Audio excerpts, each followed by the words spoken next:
Fala pessoal, tudo bem com vocês?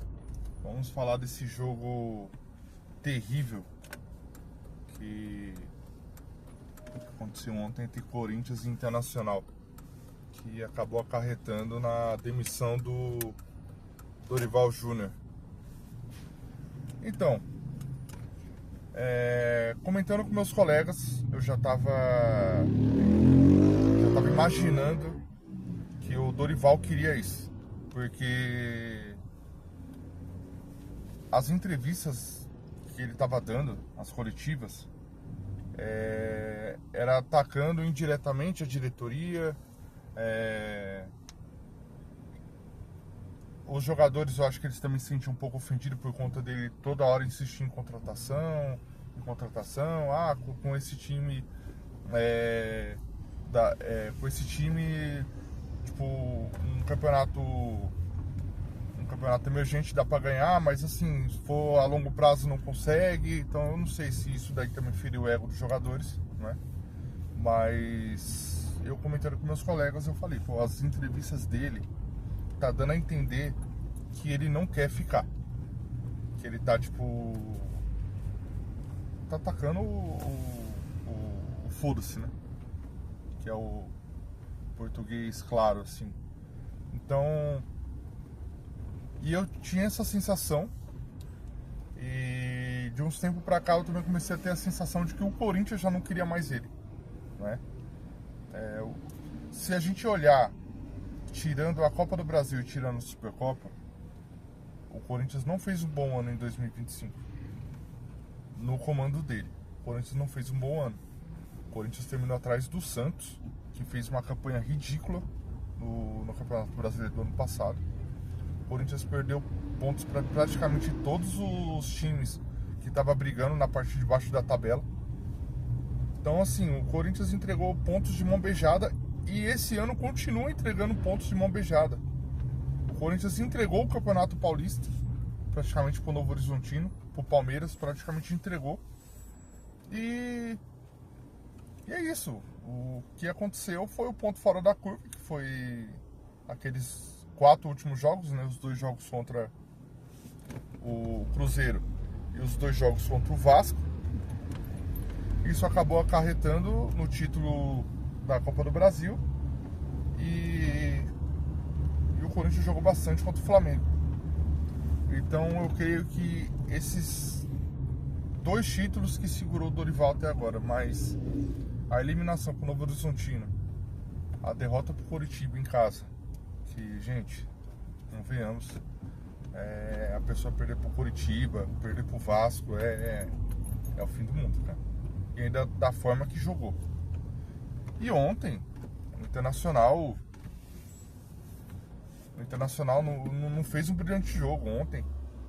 Todo mundo viu que o jogo foi de péssimo nível. O Corinthians não estava jogando nada e o Inter também não estava jogando nada. Inclusive o gol saiu com uma escorregada do Hugo.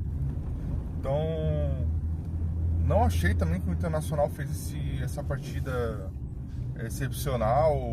Não engoliu o Corinthians, não foi isso.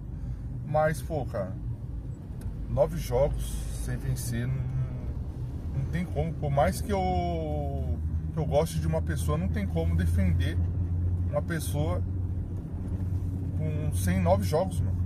9 jogos sem vencer, não tem como segurar uma pessoa dessa. Você entendeu? E contra o Fluminense, ali pra mim já tinha sido a gota d'água com o Dorival. Ali pra mim ele já tinha que sair, porque na minha visão eu acho que ele perdeu o grupo, ele perdeu o elenco. E podia vir conversa de torcida, podia vir qualquer coisa, não ia adiantar, não ia dar resultado, porque eu acho que jogador consegue derrubar treinador, entendeu? E tava nítido isso daí, tava nítido. Mas muito é culpa do Dorival por insistir em algumas coisas, em alguns erros, sabe? Em alguns jogadores que não tem comprometimento. Jogadores que não dão resultado. Jogadores que já demonstraram que não consegue vestir a camisa do Corinthians. E insistiu com esses jogadores que nem, tipo, contra o Fluminense ele poderia entrar com força máxima. Eu creio que ele poderia entrar com uma força máxima. Se ele entrou com força máxima contra o Fluminense, eu tô enganado, porque pra mim o Charles não é titular. Pra mim o Charles não tinha nem que estar ali. Sendo bem sincero, o Charles, pra mim, o Rian é mais volante do que o Charles. E o pessoal emprestou o Rian pro Fortaleza. Então, eu não consigo entender algumas escolhas que o Dorival tinha. Sabe? Uma insistência no Bidon. Cara, o Bidon é um menino promissor, é um menino que joga muito. Mas dá pra perceber que ele não é um jogador agressivo. Ele não tem, vamos dizer assim, aquele faro de gol, sabe? Ele não é aquele cara que ataca. Ele é aquele cara que ele fica naquele joguinho dele, aquele joguinho ali no meio de campo. O Corinthians não tem objetividade. É um cara que não tem objetividade. O Garro também perdeu aquele time de chutar pro gol. O pessoal parece estar com medo de chutar pro gol. O André, eu não entendi também ainda qual que é a do André. Eu não sei se foi a proposta que ele teve do Milan, que deu ruim, que foi recusada. Não sei. Segura muita bola, sabe? Protege muita bola. Tipo, roubou a bola, passa, busca o passe, busca alguém livre. Aí não, o cara tipo, fica lá protegendo a bola. O Bidon a mesma coisa, o Garra a mesma coisa. Você entendeu? O único que ainda tenta alguma coisa é o Matheus Pereira, mas mesmo assim, mano, ainda é um jogador ainda muito limitado ainda, entendeu? Então, velho, o Carrillo nem se fala, né? Nem se fala. O cara, forma física terrível, não consegue jogar um jogo inteiro.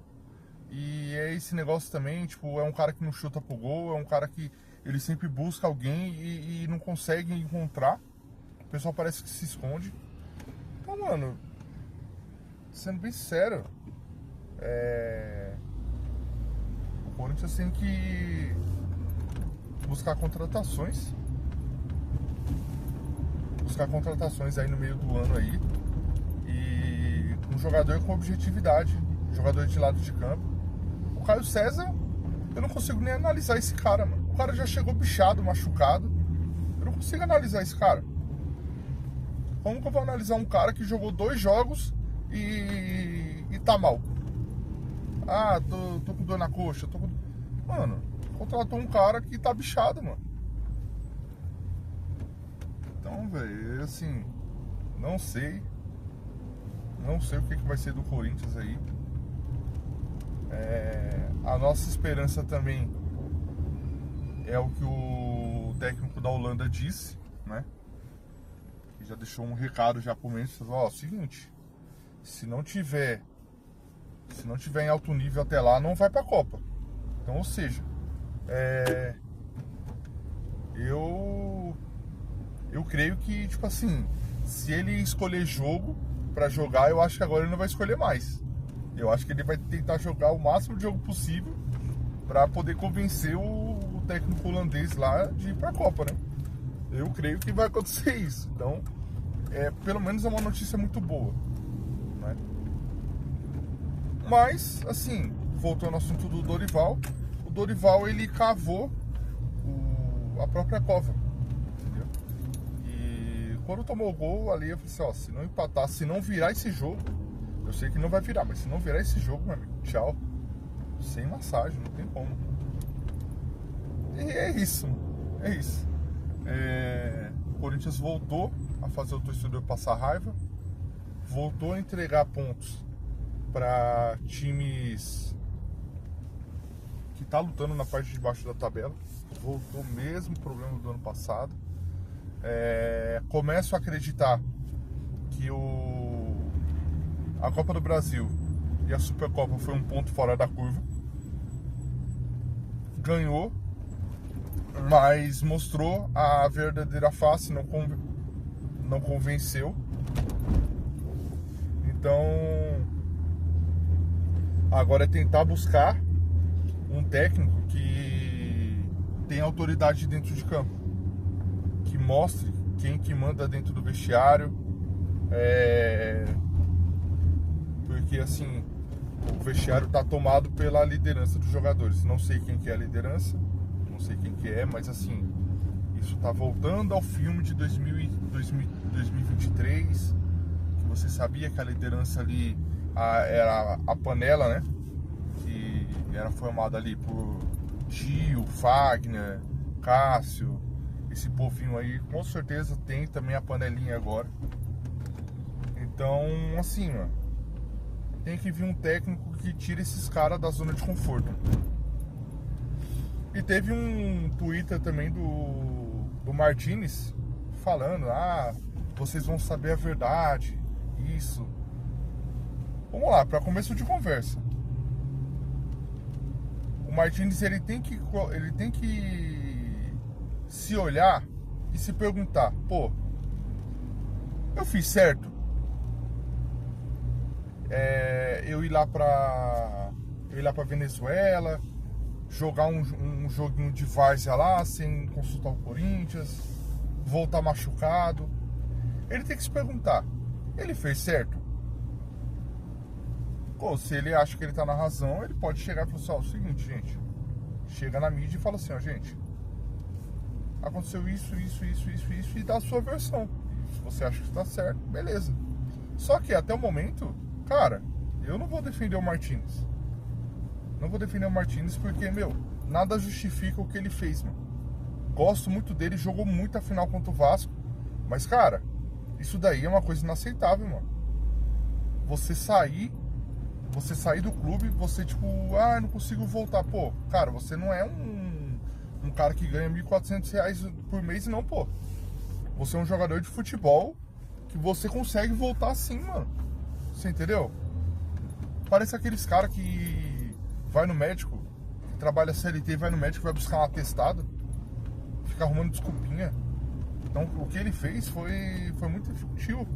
Então, mano, ele atacar o Dorival assim, cara, ele tem que olhar pra si próprio e perguntar: pô, será que eu tô com a consciência tranquila? Porque, mano, ou ele chega na mídia, se ele tem alguma coisa pra falar, ele chega e fala. Você entendeu? Ele chega e fala o que tá acontecendo. E é isso, mano. Não tem que ficar se escondendo, não tem que ficar aí com enigmas, essas coisas. Vocês um dia vai saber a verdade. Não é um dia vai saber a verdade. Você tem que chegar e tem que falar: ó, gente, a minha saída aconteceu isso, o que tá acontecendo com ele é pouco. Você entendeu? E tem que chegar e tem que falar dessa forma, mano. Então, não adianta vir tumultuar o elenco, não adianta vir com essas coisas que não rola, você entendeu? E nada vai voltar atrás do que ele fez, entendeu? Todo mundo sabe o que ele fez. E aí, estão surgindo alguns nomes, mas tem alguns que me preocupam. Estão se falando no Fernando Diniz. Cara, já para começo de conversa, o Fernando Diniz não era nem para estar nessa lista. Já para começo de conversa. Mas se eu ver aí em noticiários, agora mesmo são, deixa eu ver, 8h33. Eu ainda não vi as notícias, não vi quem o Corinthians está próximo, ainda não vi. Mas se eu ligar a TV e eu ver lá que o Fernando Diniz está próximo, cara, aí é deixar de gostar de futebol mesmo, sabe? Porque, tipo, ou eu não sei se é sacanagem com a nossa cara, ou eu não sei se é a gente mesmo que não entende de futebol, mano. Ou se é eu que tô doido mesmo, entendeu? Porque, pô, não é possível. Você vê o trabalho pífio que ele tem em todas as equipes e você, tipo, ainda colocar esse cara em cogitação. Não, porque fulano gosta muito do trabalho dele, isso, aquilo. Sabe quando você contrata uma pessoa já sabendo que não vai dar certo? Sendo que o Corinthians ele não tá disputando só o brasileiro, tal, só... Meu, tá vindo Libertadores por aí, tá vindo Copa do Brasil por aí. Pô, vamos pensar grande, cara. E eu não quero o Tite, não. Vamos pensar grande, vamos pensar um cara bom aí mesmo, sabe? Um cara foda que chega, arruma o time, que muda o elenco. Vamos pensar num cara assim, mano. Pra que pensar pequeno, velho? Tipo, esses caras que é pra tampar buraco. Olha, se o Diniz vier, meu, vai ser um. Nossa, vai ser uma tristeza, cara. Vai ser uma tristeza. Vai ser o mesmo sentimento quando contrataram o Luxemburgo, de novo. Vai ser o mesmo sentimento, vai ser a mesma coisa, cara. Então, espero não passar por isso, mano. Sendo bem sincero pra você, velho. Espero não passar por isso, espero que tenha apurado errado essa notícia.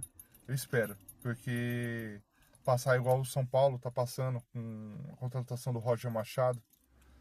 Beleza que o cara já tem 2 vitórias aí e tal, que nem o São Paulo massacrou o Cruzeiro. Mas, pô, sabe que é uma coisa que vamos dizer assim, é, é uma coisa que é uma coisa rápida. Daqui a pouco vai mostrar a cara do, do Roger e vai ver como que vai jogar esse time de São Paulo.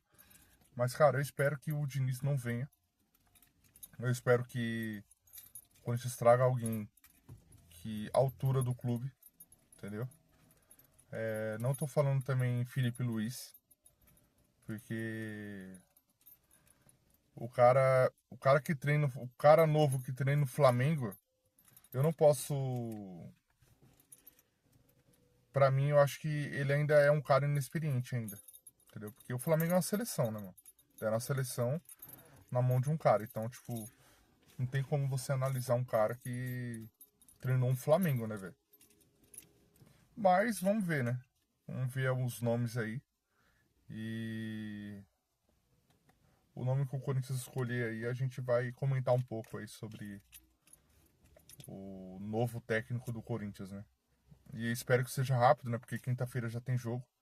E já é jogo de Libertadores contra o Platense na Argentina. E seria complicado, né?